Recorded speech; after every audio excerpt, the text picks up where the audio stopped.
விநாயகர் புராணம். விநாயகர் புராணத்தை இழித்தகையர் கேட்டாலும் பாவங்கள் முற்றும் நீங்கப் பெற்று வானுலகப் பதவியை அடைவார்கள்.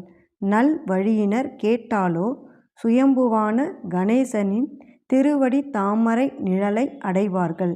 விநாயகர் புராணம். முதலாவது உபாசன காண்டம். 14. பிள்ளையாருக்கு கல்யாணம். தொடர்ச்சி. அப்பெண்களின் இளமை வேட்கை மிகுந்த சில மங்கையர்கள் அதி அற்புதமான அங்கலாவண்யங்களை எல்லாம் கண்ணுக்கு விருந்தாகக் கண்டு தங்கள் உடம்பெல்லாம் பூமியில் இறுகி அழுந்தும்படி விழுந்து வணங்கி மெய் சிலிர்த்து செயலற்றவர்களாகி ஆசை வெள்ளம் என்னும் பெருங்கடலில் மூழ்கியபடியே கிடந்தார்கள்.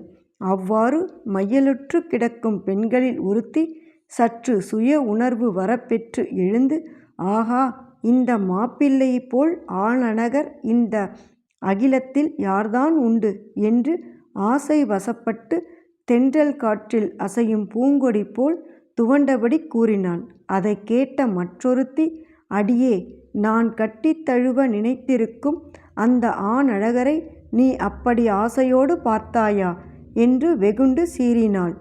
இன்னொருத்தியோ, ஆகா, இந்த மாப்பிள்ளையின் உடம்பில் அணிய பெற்றதாலொன்றோ அத்தனை ஆபரணங்களும் கூட அழகுண்டாயிருக்கிறது என்று வியந்துரைத்து விம்மினாள்.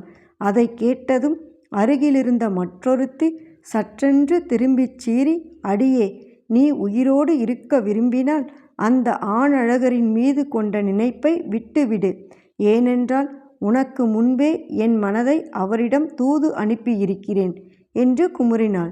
இன்னும் ஒருத்தி தன் முகத்தை நோக்கி நிமிர்ந்திருக்கும் தன் மார்பின் தனங்களை பரிதாபமாக பார்த்து, ஆ தனங்களே, அதோ மணப்பெண்களான சித்தி புத்தி இருவரும் தங்கள் முகத்தை நோக்கி நிமிர்ந்திருக்கும் தனங்களை மாப்பிள்ளை விநாயகர் கட்டித் தழுவும்படியான அரும்பெரும் தவம் செய்திருக்கிறார்கள்.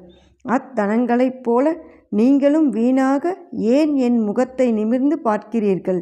அவரை கூடி மகிழும்படியான பாக்கியம் முற்பிறவியில் நான் செய்யவில்லையே என்று ஏங்கி ஏங்கி பெருமூச்சு விட்டாள். இன்னும் ஒருத்தி மாப்பிள்ளை விநாயகர் மீது கொண்ட அடங்கொணாத காதலால் காணுமிடமெல்லாம் அவரைப் போலவே பல உருவெளி தோற்றங்களை கண்டு கண்டு திகைத்து, ஆ, அந்த ஆணழகரான மாப்பிள்ளை ஒருவரா பலரா என்று குழம்பி தன் சீலையும் மேகலையும் நெகிழ்வதையும் உணராமல் செயலற்று நின்றாள். இவ்விதம் வீதியெங்கும் ஆங்காங்கு அளவில்லாத காமவேகம் கொண்டு மையலாகி நிற்கும் மங்கையர் கூட்டத்தினுள் கைகூப்பி கும்பிடும் வளைகரங்கள் பல தென்பட்டன.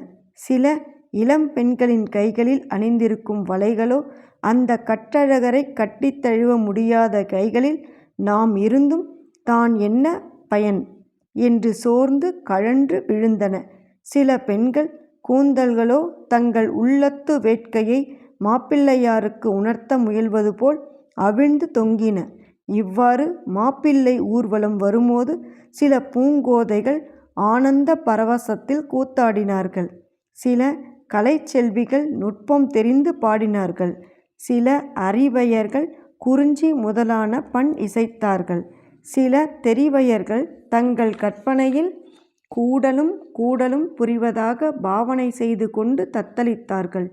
இவ்வாறு பல பருவத்து வயது பெண்களும் தெருங்களெங்கும் நிறைந்து நின்று காதல் பித்து கொள்ளும்படி மாப்பிள்ளை விநாயகர் தெருக்களில் ஊர்வலம் வந்து கடைசியாக மறுபடியும் மாளிகைக்குள் நுழைந்தார். அப்போது காமதேனு முதலானவைகளெல்லாம் மாற்றுருவம் கொண்டு வந்தவருக்கெல்லாம் ஏராளமான செல்வங்களை வாரி வாரி மழை போல் சொரிந்தன.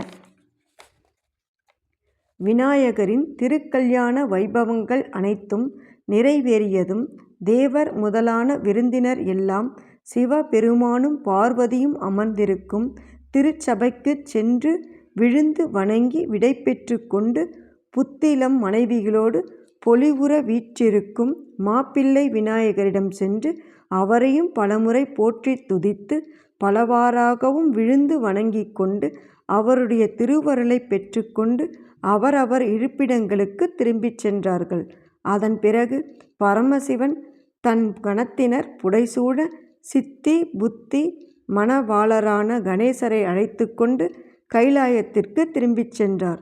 மாப்பிள்ளை விநாயகரும் தம் வாசத்தலத்திற்கு சென்று தம் புத்திளம் மனைவிகளான சித்தி புத்திகளோடு கூடி மகிழ்ந்து எல்லாவிதமான போகங்களையும் அனுபவித்து கொண்டிருந்தார்.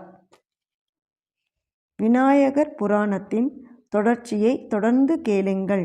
இந்த மனித பிறவி அடைய வேண்டிய பயன்களையெல்லாம் ஒருங்கே அடைந்தோம். ஓம் ஸ்ரீ மகா கணபதையே நம.